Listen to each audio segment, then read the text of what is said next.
I did not have studio mode on. That would be something to have on. Okay. Wow. Okay. So that's gonna be fun. One second. I will be right back.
Okay.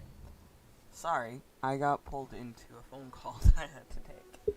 And since this is not in studio mode, anytime I hit a button, it's gonna immediately fudge up somehow. So I'm cold. I'm like freezing. I have surgery shift tomorrow, which is fun. And my space is cold. I have a heater on and the blanket being wrapped around me is slightly helping that. But I am cold as shit. It's very cold in my basement. Yes, Sonny, I hear you. You cannot go upstairs, fat cat. My fat cat wants to go upstairs because he wants to steal the baby's food. He is not getting the baby's food. I was gonna write, and I honestly should write, but my fingers are so cold that writing is a problem. And this is something that I can do without having my fingers away from my heater. Whereas writing, I can't. And, I don't know. I guess I broke my brain out or something. So, we're gonna play this instead. See? This. So, I'm gonna mute myself now, and we'll start playing. Will no one deliver us?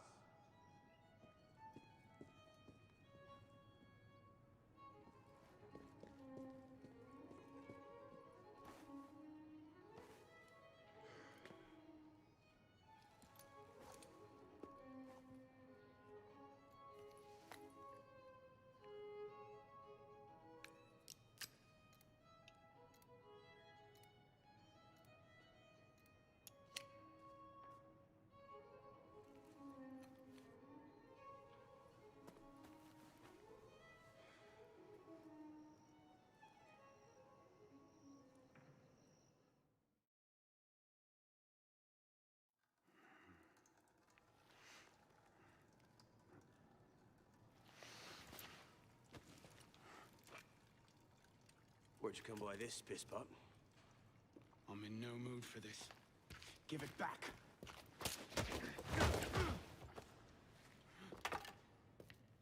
Take it back. If you think you can.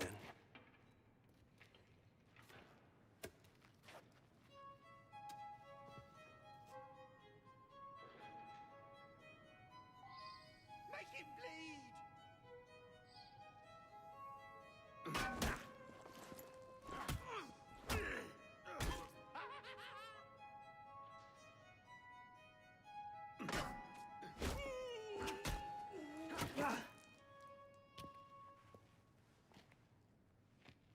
Well struck, piss pot. See if your defense is as good.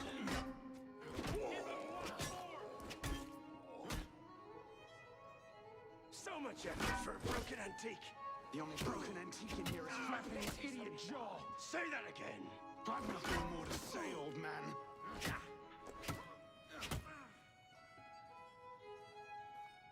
Dance boy,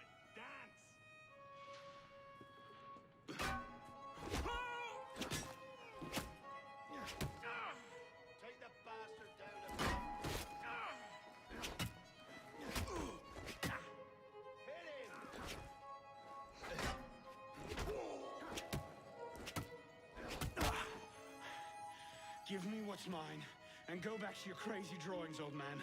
Drawings. These here. Everywhere. Scribbled like chicken scratches all over this cell. Where?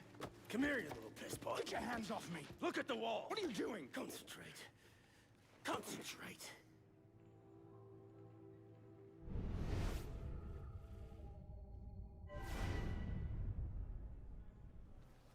What are they?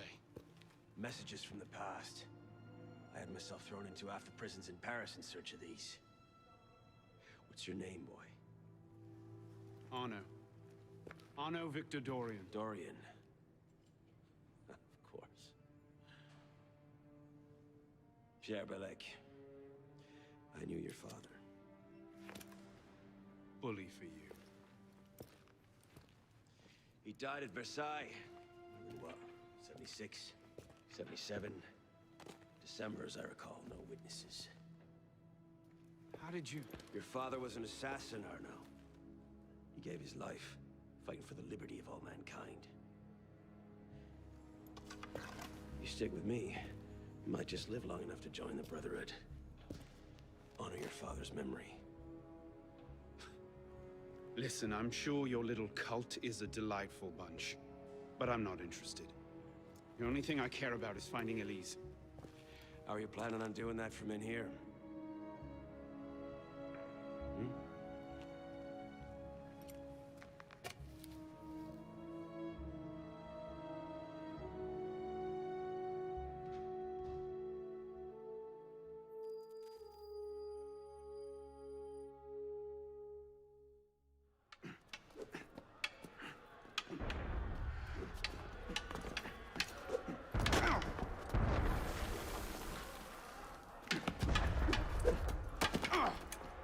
Again!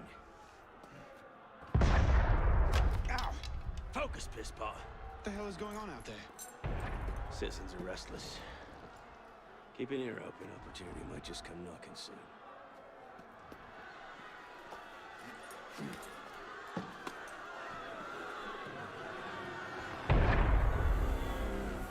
That was cannon fire.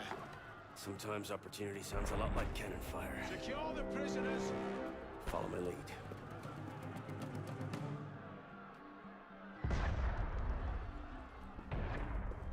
We haven't got all day.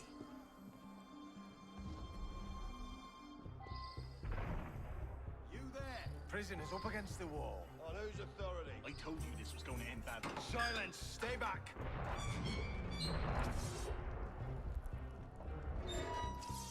Prisoners up against the wall. Stay back!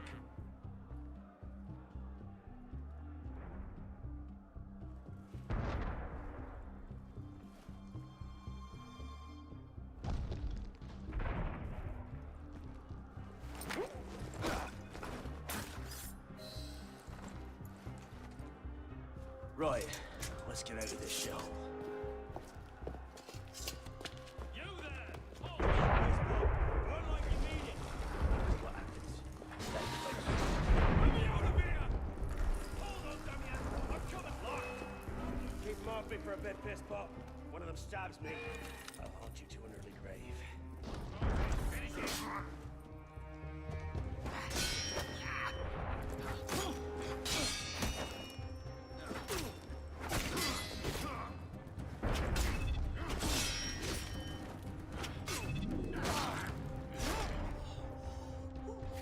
Belek, is the door open?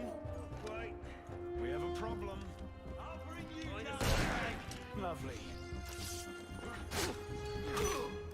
Anytime now!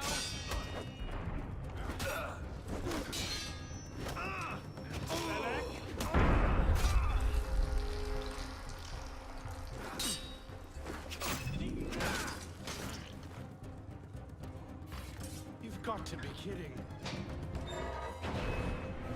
Got it! Let's go, piss pop! Out the way! Come on! Don't let them be sitting there! Quickly! Try and let him off your foot!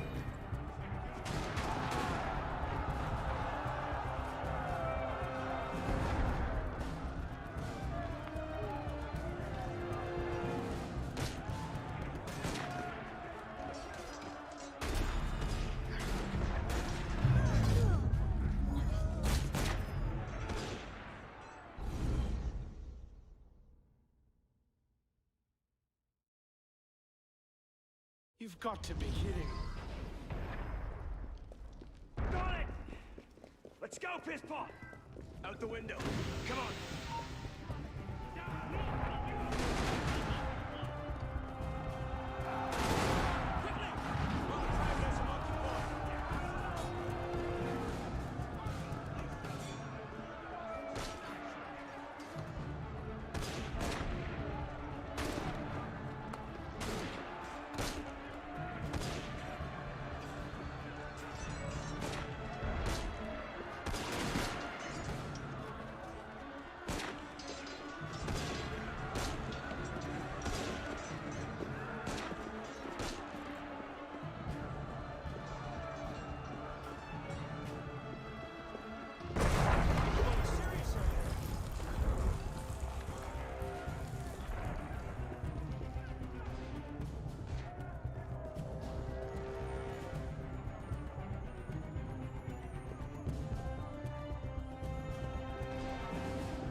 This way!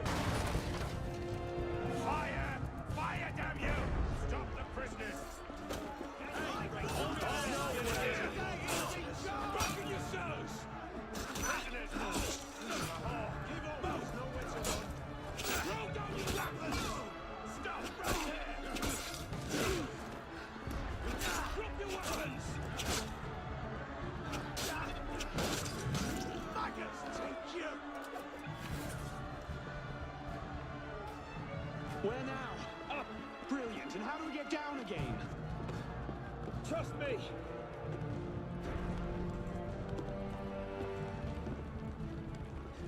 I surrender! I surrender!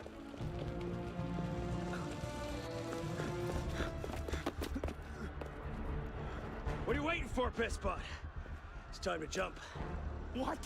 Prison scrambled your brains, old man. Drink took care of that a long time ago. Now get up here! I can't. That's impossible. Impossible? That's the purview of every assassin boy. If you can pluck your head out of your own arse, come find us. Make a great fit. Goodbye, Pisspot! You! Back away from the ledge!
Please?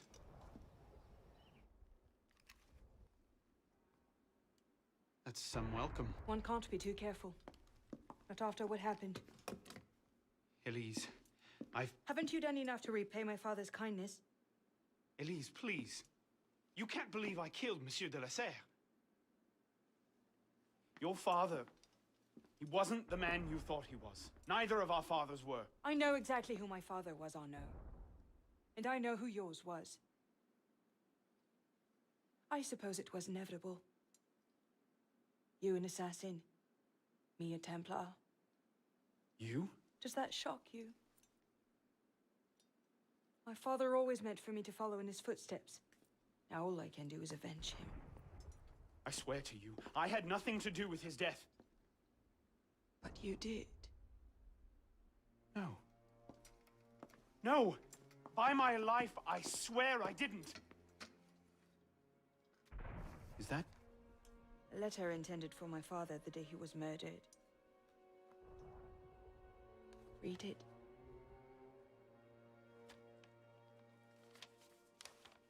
Grandmaster de la Serre, I have learned through my agents that an individual within our order plots against you.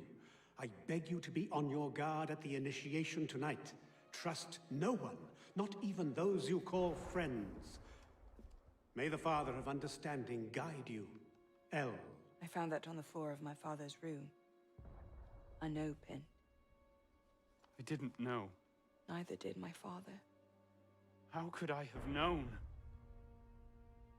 Just go. Please.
The devil is this supposed to mean?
Madame Tussaud. I'm adept at making wax figures and death masks. I promised the Assembly I would make masks of famous victims of the guillotine. It's grisly, but it was the only way to get out of prison. And now someone has stolen the heads I was given. Could you please find them for me?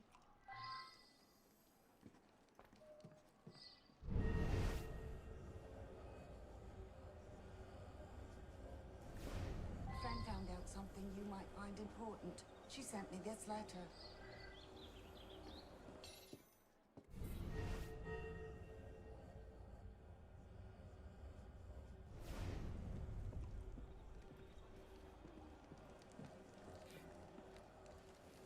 Rumor has it that a soldier who guards Sainte-Chapelle wanted the head of Olympe de Gouges.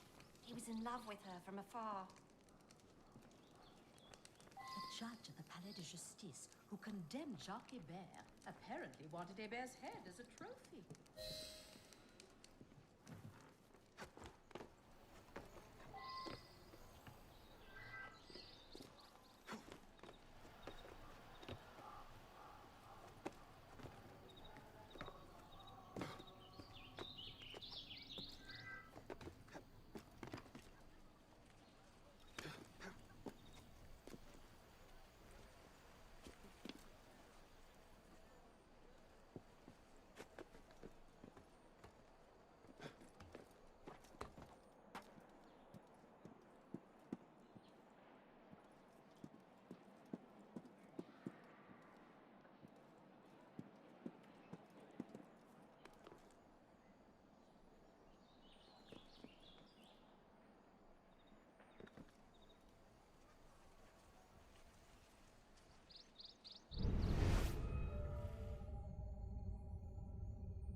Bonjour, mon bon monsieur.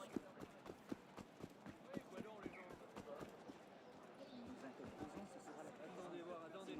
Mais tout ça, c'est de la viande. Tout de même particulièrement hideux.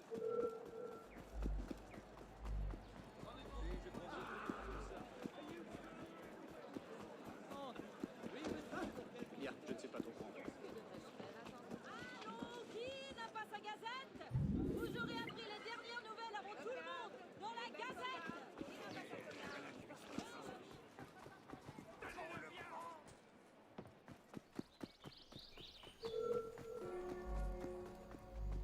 Come here, you!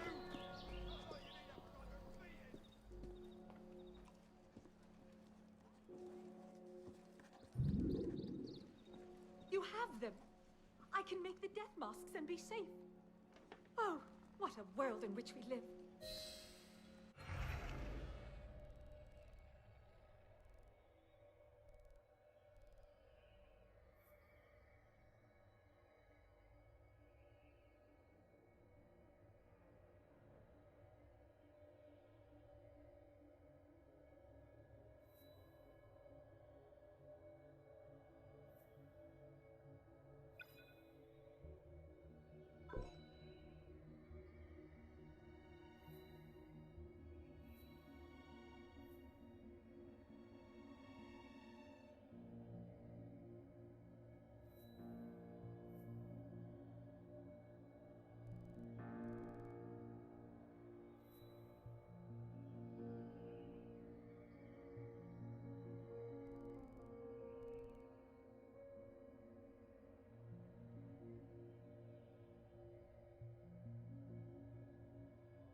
Alright.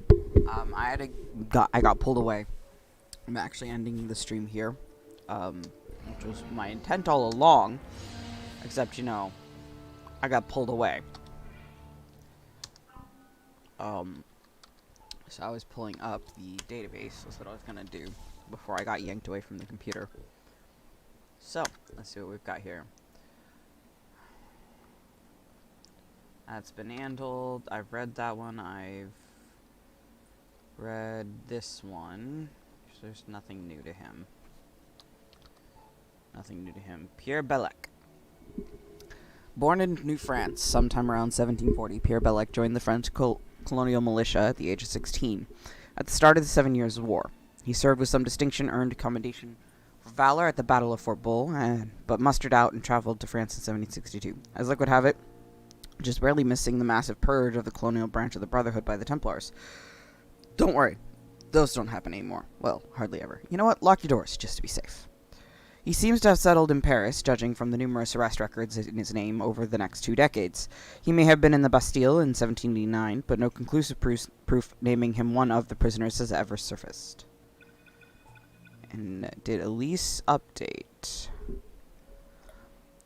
Or the Templars were trying to cover up on her. So after her father's death, she seems to vanish from documented history, likely as a result of revolutionary efforts to purge records of nobility, or the Templars trying to cover up one of their regime changes. Which is entirely possible. Groups. Those are the same. Paris stories. Madame Tussaud. Born Marie Groscholtz in Strasbourg, Marie Tussaud would go on to be famous for her museum wax sculptures in London. Thank God she changed her name. I doubt they'd be queuing around the block for Madame Groscholtz's house of vaguely recognizable figurines. She learned how to sculpt from Dr. Philippe Curtius, for whom she worked as a housekeeper. Philippe Curtius was a physician and physicist and an anatomist who sculpted heads and organs for use in his classes. I hope they mean anatomy classes, because if he just brought them out during random math classes, I think the authorities have been told. Marie became his brightest and only pupil and came with him to Paris. In 1776, their exhibition of portraits attracted a large crowd of people, astonished by the realism of their figures. It was almost as if the skin of the sculptures quivered. Marie's created her first wax figures of Voltaire and Rousseau, the best of enemies, in 1778. She then went on to Benjamin Franklin. She was also employed by Louis XVI to teach drawing and modeling to Louis' sister, and moved to Versailles. However, such proximity to royalty served her poorly after the fall of the monarchy. She was arrested for royalist sympathies and waited to meet her death in the same cell as Eugene de Beauharnais. Just as the executioner was cutting her hair to clear her neck, the order came for her release. The condition of her freedom was to create wax sculptures of famous heads, whether hated or celebrated. Eventually, these would include Marie Antoinette, Marat, and Robespierre. Her mentor, Curtius, died in the autumn of 1794, just as the terror was subsiding. He left Marie his collection of heads. How touching. She left for London in 1802 to present her collection, which had been the talk of the town for the past 2 decades. She would remain there for the rest of her life, establishing her famous exhibition. She died in her sleep at the age of 88 years, 54 of which she had spent sculpting. Having completed her own self-portrait many years since, she has remained eternally young. If by eternally young you mean permanently dead.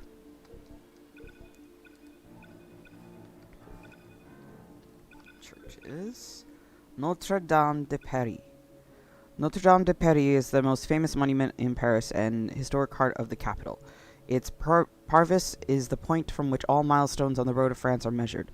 Built over the course of nearly a century from 1163 to 1250, it was one of the first buildings in Europe to employ flying buttresses, which allowed for much higher and thinner walls around the choir and the nave. Personally, the last thing I'd want near the choir is a thinner wall. Lock them in, then soundproof the bugger, please. Jeez, Sean. Flying buttresses also provide the support necessary for the inclusion of the church's famous and astonishing rose windows. During the Revolution, the great cathedral was variously used as food storage and a church dedicated to the cult of reason, and later the cult of supreme being. Many of its greatest treasures were looted, and in 1793 an angry mob decapitated the statues of the biblical kings of Judah that adorned Notre Dame, mistaking them for former kings of France. This is what happens when the uneducated lose their heads. Only the 10 great bells survived unscathed. The damage inflicted would not be repaired until 1854. And Sainte-Chapelle, or Holy Chapel, was built by Louis IX, later canonized as St. Louis, or St. Louis. It's Louis. The name's the same to me. Louis IX, whatever. To house Christ's crown of thorns, which he had just purchased from Baldwin II of Constantinople. Louis purchased the crown of thorns. That means Christ did not travel to the future, buy a crown of thorns from Baldwin II of Constantinople. He had already access to thorns in biblical times. He did not need to go all the way to Constantinople to find some bloke called Baldwin II. Although Baldwin II, so Baldwin I suffered through life with that god-awful name and decided to give it to his son as well. Some people. The edifice is a unique, and I do not agree necessarily with that statement, but Sean is Sean. The edifice is a unique example of seemingly invisible stonework since its windows take up all space between the structural supports. Perhaps more extraordinarily is that it was built in just 2 years, between 1246 and 1248. Padre, I'll let you on in just a second.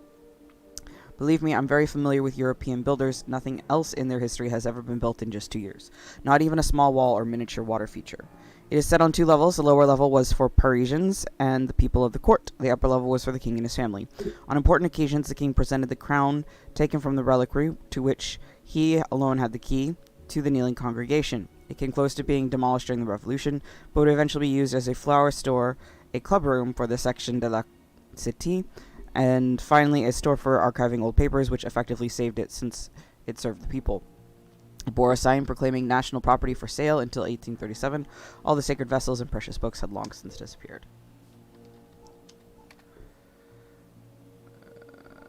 These are the same. General Conciergerie. This palace was set at the kings of France in the 10th century to the middle of the 14th, when Charles V abandoned it for the Louvre. By the early 15th, it was primarily used as a prison, although the name Conciergerie, from concierge, keeper of the royal palace, stuck. By the time of the Revolution, the Conciergerie was the main prison in Paris. For many, it was last stop before execution, which earned it the nickname the antechamber of the guillotine. The Conciergerie was also called the most lucrative furnished lodging in Paris. Prisoners were allowed to rent a bed for 27 livres a month, but since many were executed after only a few days, jailers could rent out the same bed sometimes 10 times a month. Hospice des Enfants Trouvés. I don't know how to phrase that. The meticulous chronicler Sebastian Mercier left evidence of tens of thousands of children abandoned in Paris. Mercier spoke of these exposed children who were often left on the steps of churches. The most famous among them was the philosopher d'Alembert, or in the towers of convents. The Hôpital de la Charité, or Charity Hospital, was supposed to accommodate them with the income from certain fines, but new facilities were needed. With the financial support of Chancellor d'Allegre, a city square and market bear his name. Queen Maria Theresa founded this hospice in 1670, situated in what is now the Square Trousseau. A subsidiary establishment would be built on the forecourt of Notre Dame. Les Catacombes. The left bank of Paris is built on rich limestone deposits and stone from which built much of the city. Initially, the stone was mined well out from under the city proper, but as Paris expanded, it gradually covered even the mined-out areas. Since medieval mining involved digging a well down to the stone deposits and then tunneling horizontally until the vein was depleted, the result was a vast, intricate maze of tunnels beneath the streets. A series of building collapses beginning in 1774 proved that the tunnels could no longer be ignored, and in 1782, Police Lieutenant Thiroux de Crosnay decided to act, by which they mean he decided to do something about the situation, not that he decided to put on a small play. Sean, that's obvious. For fuck's sake. Thoreau had the quarries within an area of 240 hectares surveyed and registered. He saw the old mine shafts as an opportunity to solve another pressing problem: what to do with the bones of hundreds of thousands of dead people from the Innocents Cemetery, which were so densely packed that they literally spilled out into the basements of adjoining buildings. Yeah, the sleep well tonight is very well deserved. Thanks to Thoreau, 6 million deceased were crammed into the quarry, sometimes 30 meters thick. Among the mortal remains are those of Thoreau himself, along with 18,000 victims. I'm probably also mispronouncing that name, by the way. Of the September massacres of 1792. Later, architects transformed the caverns into a proper mausoleum, complete with the following: Epigraph by poet Jacques Delisle. Stop, here lies the empire of death. Bones and skulls were arranged in intricate patterns, and special chambers were set up museum-like to display samples of the various types of stone found beneath Paris and the innumerable skeletal deformities to be found among the catacombs' inhabitants. These unusual aesthetics have made the catacombs a popular tourist destination since the early 1800s. And Sean says, yeah, for sickos. One of the most spectacular aspects of the commerce during the Revolutionary period was the boom of printing driven by the explosion of the number of publications. Before 1789, censorship tightly controlled the production of literary works, including periodicals. With the Revolution, however, the printing industry blossomed. In June 1789, only 5 newspapers were on sale. By December of the same year, the figure had risen to 130. Among the most important papers of the Revolution were Camille Desmoulins' Le Vieux Cordelier, Jacques Brissot Girondists, Le Patriote Français,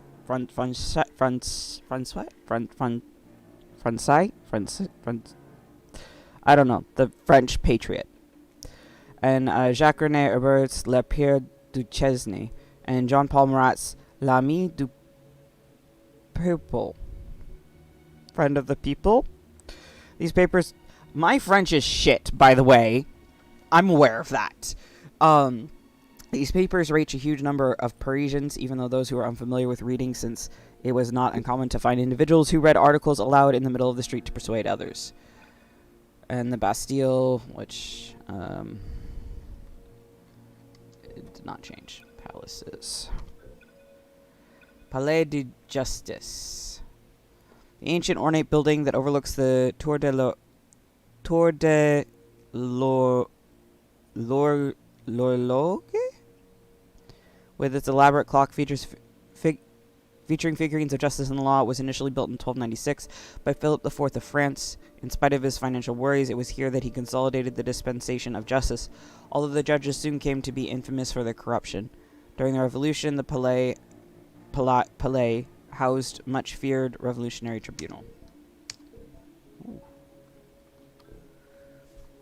Alright, so let's see events. I already did the Estates General. Storming of the Bastille. With the price of bread at an all-time high, in July of 1789, Paris was on the brink of revolt. Believe me, at that stage, it had been revolting for some time. Thanks, Sean.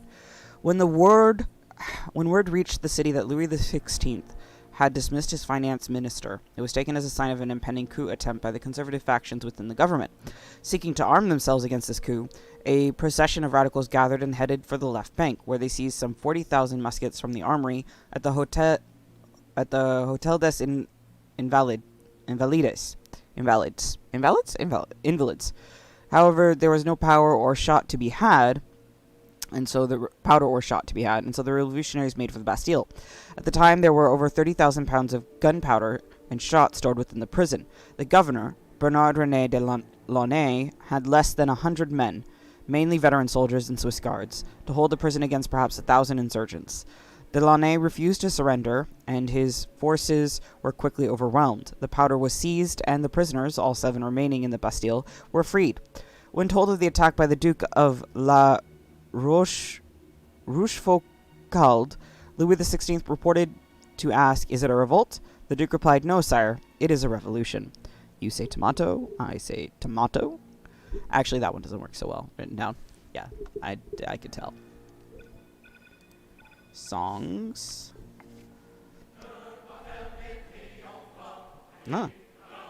Composed in 1790.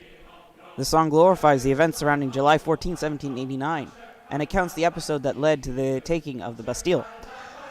Rather than surrender, the Bastille's governor de Launay chose to resist. The text is unusual in that the taking of the Bastille is attributed to the bourgeois and not the people in general.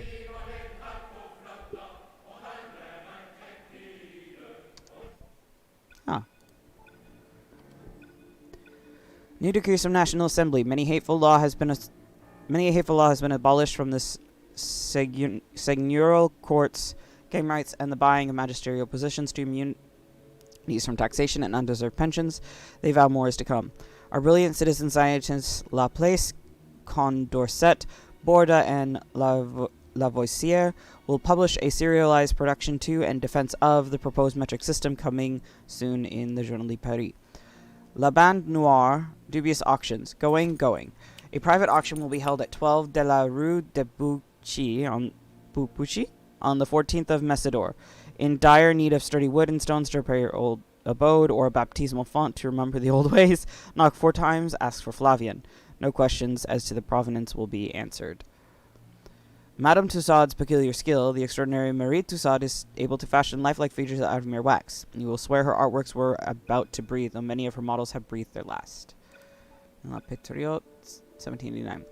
Latude escapes again. Years ago, Jean-Henri Latude made quite a career of his exploits, escaping from the prison of Vincennes, then the Bastille, then Vincennes again. This time, however, he escaped from a crowd of well-wishers trying to shake his hand. The crowd passed a bit too closely for the escape artist, and he was compelled to rush away. Jacques Spack. Following a hullabaloo we all rightfully raised on his behalf, the king has eased off and reappointed Necker to oversee the country's finances. Hear for King Louis. Mademoiselle Lenormand, seer of the old city. The Ile de la Cité has its own sibyl. Mademoiselle Lenormand is able to see one's future by using her unique tarot cards designed by the woman herself. Treat yourself to a peek in what is soon to be. The good Marquis de Lafayette has been confirmed as Commander-in-Chief of the new National Guard. With him in charge, order is no doubt to be swiftly restored. The troubles of the past week swept under the damask silks. Republicanism, violence. Surely Monsieur Desmoulins paints a rather bellicose picture. Can we not turn to reason and dialogue rather than to blows? With all the advances made in this age of enlightenment, brutality would seem rather out of place. And those are the same, so it's just not saving. Okay. And that is where I'm going to end it, basically.